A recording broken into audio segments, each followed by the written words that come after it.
السلام علیکم، بسم اللہ الرحمن الرحیم۔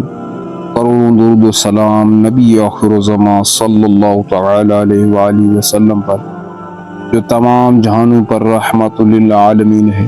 ناظرین کرام، سب سے پہلے درود پاک کی فضیلت سنتے ہیں۔ نبی کریم رؤوف رحیم صلی اللہ تعالی علیہ وآلہ وسلم نے ارشاد فرمایا، جو مجھ پر ایک دن میں 50 بار درود پاک پڑھتا ہے تو قیامت کے دن میں اس سے مصافحہ یعنی ہاتھ ملاؤں گا۔ تو پیارے ناظرین کرام، اس واقعے سے آج ہم سنیں گے سامری کا بچڑا، یعنی سامری کون تھا، اور اس کا واقعہ آج انشاءاللہ عز و جل ہم سننے کی کوشش کریں گے۔ فرعون کی ہلاکت کے بعد بنی اسرائیل اس کے پنجے سے آزاد ہو کر سب ایمان لائے، اور حضرت موسیٰ علیہ السلام کو خداوند کریم کا یہ حکم ہوا وہ 40 راتوں کو کوہ طور پر اعتکاف کرے۔ اس کے بعد انہیں کتاب یعنی تورات دی جائے گی۔ چنانچہ حضرت موسیٰ علیہ السلام کوہ طور پر چلے گئے اور بنی اسرائیل کو اپنے بھائی حضرت ہارون علیہ السلام کے سپرد کر دیا۔ آپ 40 دن تک دن بھر روزہ رکھتے اور رات ساری عبادت میں گزارتے۔ بنی اسرائیل میں ایک حرامی شخص تھا جس کا نام سامری تھا، جو طبعی طور پر نہایت گمراہ اور گمراہ کن آدمی تھا۔ اس کی ماں نے برادری میں رسوائی و بدنامی کے ڈر سے اس کو پیدا ہوتے ہی پہاڑ کے ایک غار میں چھوڑ دیا، اور حضرت جبریل علیہ السلام نے اس کو اپنی انگلی سے دودھ پلا پلا کر پالا تھا، اس لیے یہ حضرت جبریل علیہ السلام کو پہچانتا تھا۔ اس کا پورا نام موسیٰ سامری ہے، اور حضرت موسیٰ علیہ السلام کا نام بھی موسیٰ ہے۔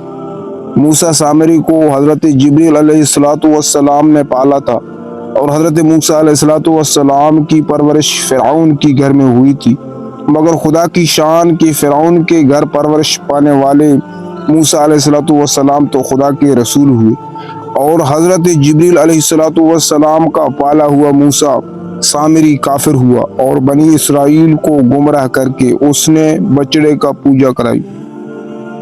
اس بارے میں کسی عارف نے کیا خوب کہا، یعنی جب کوئی آدمی ازل ہی سے نیک بخت نہیں ہوتا تو وہ بھی نامراد ہوتا ہے، اور اس کی پرورش کرنے والے کی کوشش بھی ناکام اور نامراد ہوتی ہے۔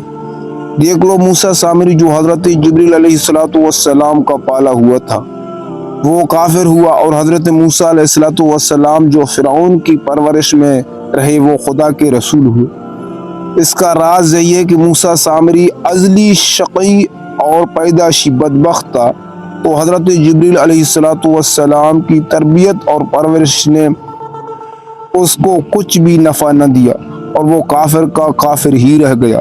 اور حضرت موسیٰ علیہ السلام چونکہ ازلی سعید اور نیک بخت تھے، اس لیے فرعون جیسے کافر کی پرورش سے بھی ان کو کوئی نقصان نہیں پہنچایا۔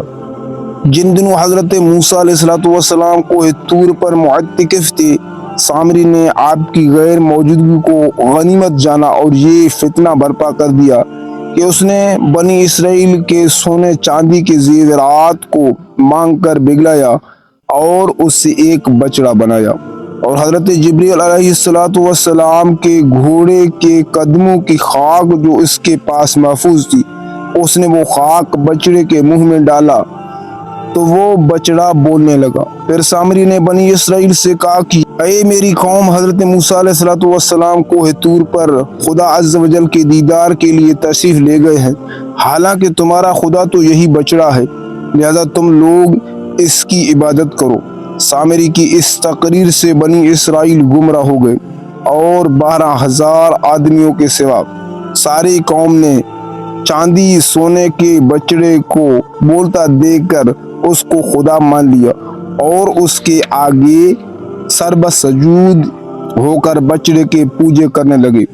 چنانچہ خداوند قدوس کا ارشاد ہے، ترجمہ: اور موسیٰ کے بعد اس کی قوم اپنی زیوروں سے ایک بچڑا بنا بیٹھی، بے جان کا دھڑ گائے کی طرح آواز کرتا۔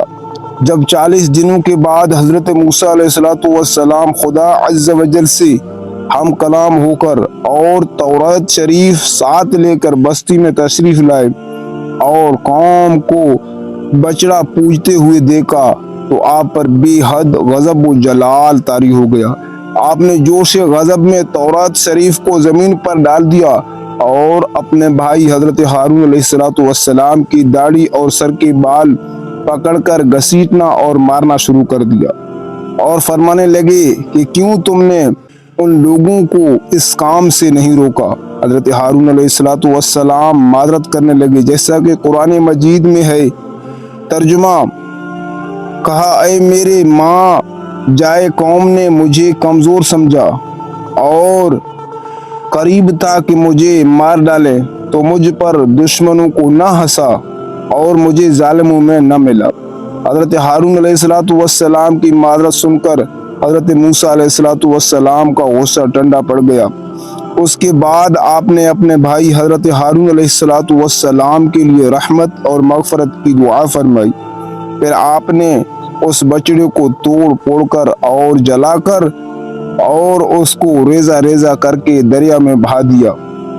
پیارے اور محترم مسلمان بھائیوں، درس ہدایت: مذکورہ بالا قرآنی واقعہ سے خاص طور پر دو سبق ملتے ہیں۔ نمبر 1، اس سے علماء کرام کو یہ سبق ملتا ہے کہ علماء کرام کبھی اپنے مذہب کے عوام کی طرف سے غافل نہیں رہنا چاہیے، بلکہ ہمیشہ عوام کو مذہبی باتیں بتاتے رہنا چاہیے۔ آپ نے دیکھا کہ سامری نے 40 دن حضرت موسیٰ علیہ السلام کی غیر موجودگی سے فائدہ اٹھا کر ساری قوم کو بہکا کر گمراہ کر دیا۔ حضرت جبریل علیہ السلام کی گھوڑے کے پاؤں کی خاک میں جب یہ اثر تھا کہ بچڑے کے منہ میں پڑتے ہی بچڑا بولنے لگا، تو اس سے معلوم ہوا کہ اللہ والوں کے قدموں کے نیچے کے خاک میں بھی خیر و برکت کی اثر ہوا کرتی ہے۔